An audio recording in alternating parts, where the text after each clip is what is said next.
Isaiah chapter 11, pages 819 to 820. Isaiah 11, 1 to 4. Peace at last. Like a branch that sprouts from the stump, someone from David's family will someday be king. The Spirit of the Lord will be with him to give him understanding, wisdom, and insight. He will be powerful, and he will know and honor the Lord. His greatest joy will be to obey the Lord. This king won't judge by appearances or listen to rumors. The poor and the needy will be treated with fairness and with justice. His word will be law everywhere in the land, and criminals will be put to death. Isaiah chapter 11, 6 to 7. Lepers will lie down with young goats, and wolves will rest with lambs. Calves and lions will eat together and be cared for by little children. Cows and bears will be shared the same pasture. Their young will rest side by side. Lions and oxen will both eat straw. Isaiah chapter 11, verse 9. Nothing harmful will take place on the Lord's holy mountain. Just like water fills the sea, the land will be filled with people who know and honor the Lord. Amen. Amen. Amen.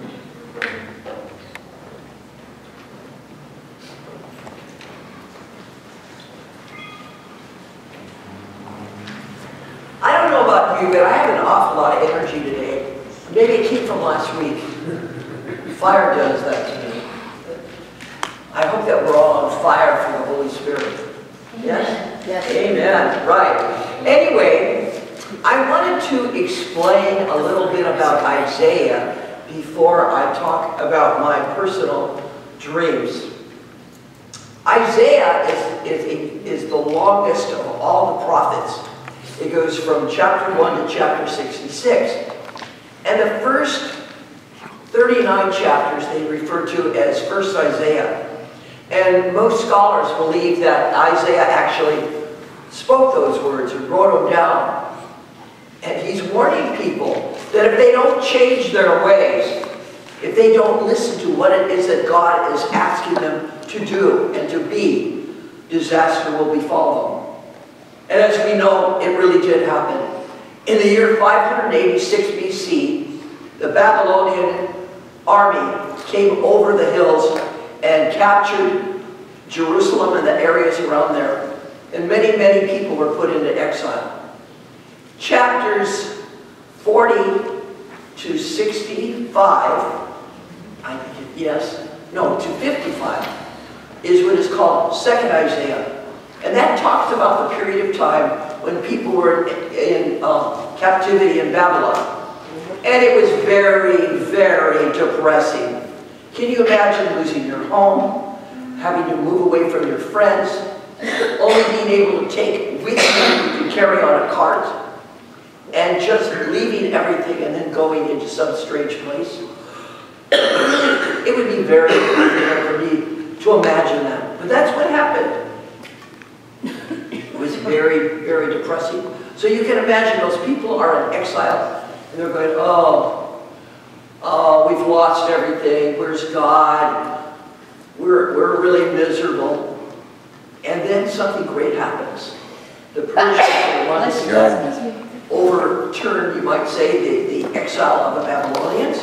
And the Persians allowed the Jewish people to return back to Judah. And so in chapters, I want to get this right, 56 to 66, which is considered Third Isaiah, the people are coming back. They're all full of joy. There's hope. There's gaiety. There's enthusiasm.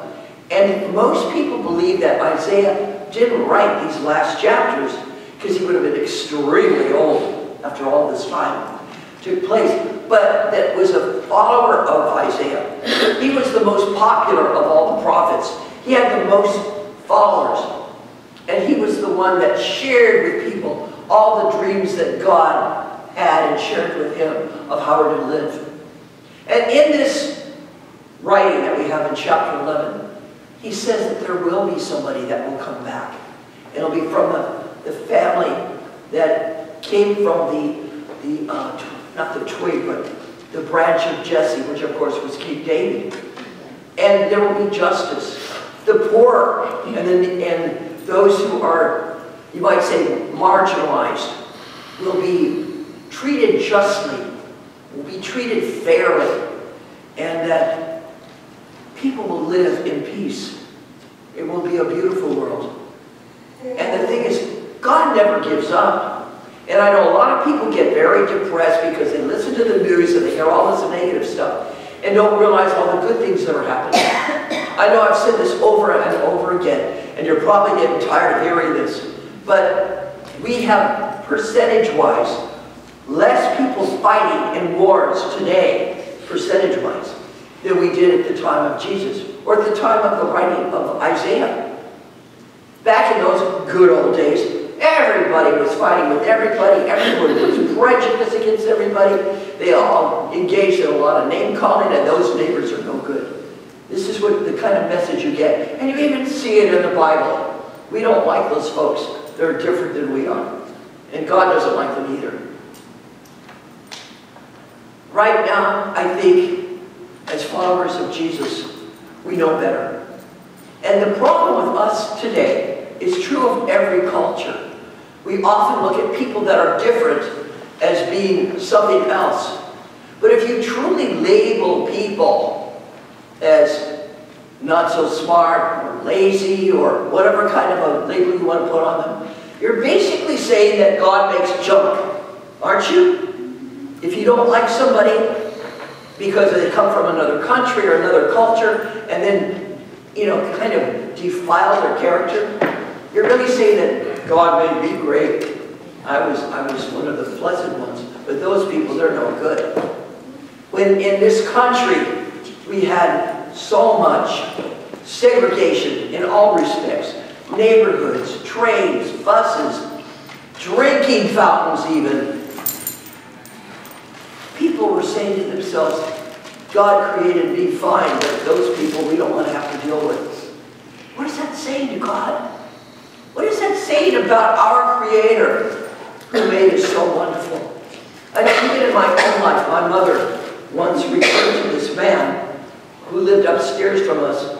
Oh, you know that Japanese man over there? And I said, does he have a name?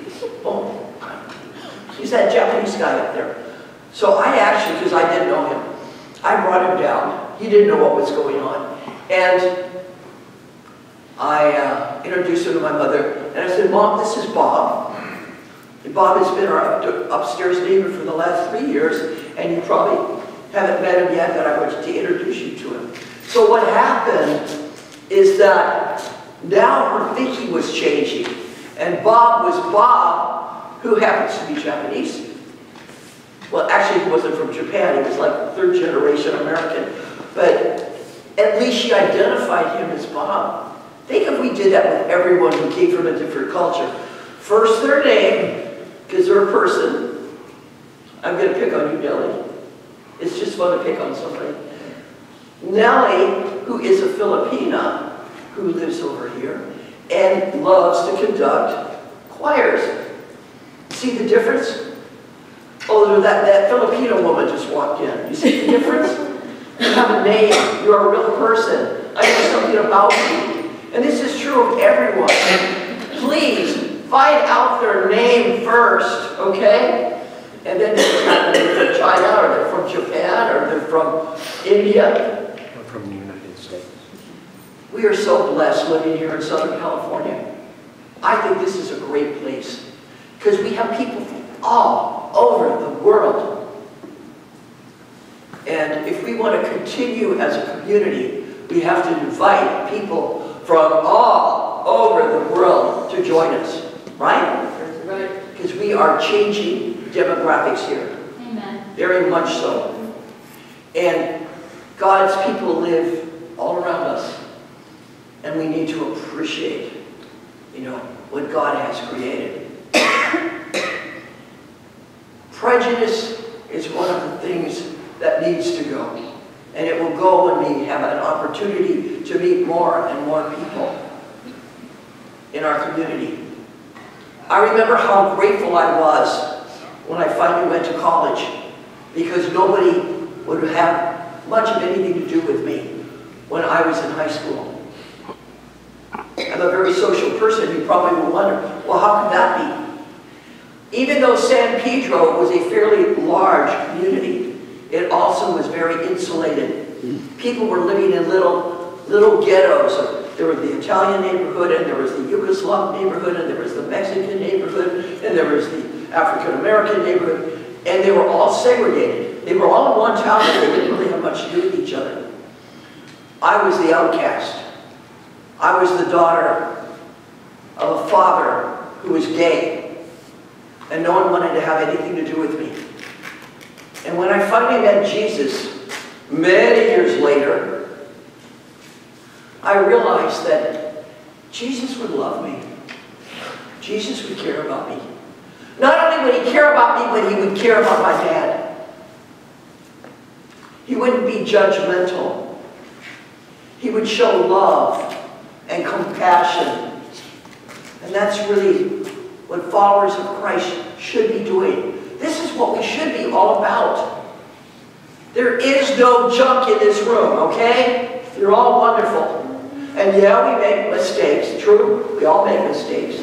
And we can always do a better job each day. But what do? We just pick ourselves up and try to do a better and better job each and every day. That's who we're about. That's who Christ was about. And please, let us look to him as our model. Not our culture, not our government, not our neighbors necessarily, but look to Jesus as our model, our mentor, and our master. Amen. Amen.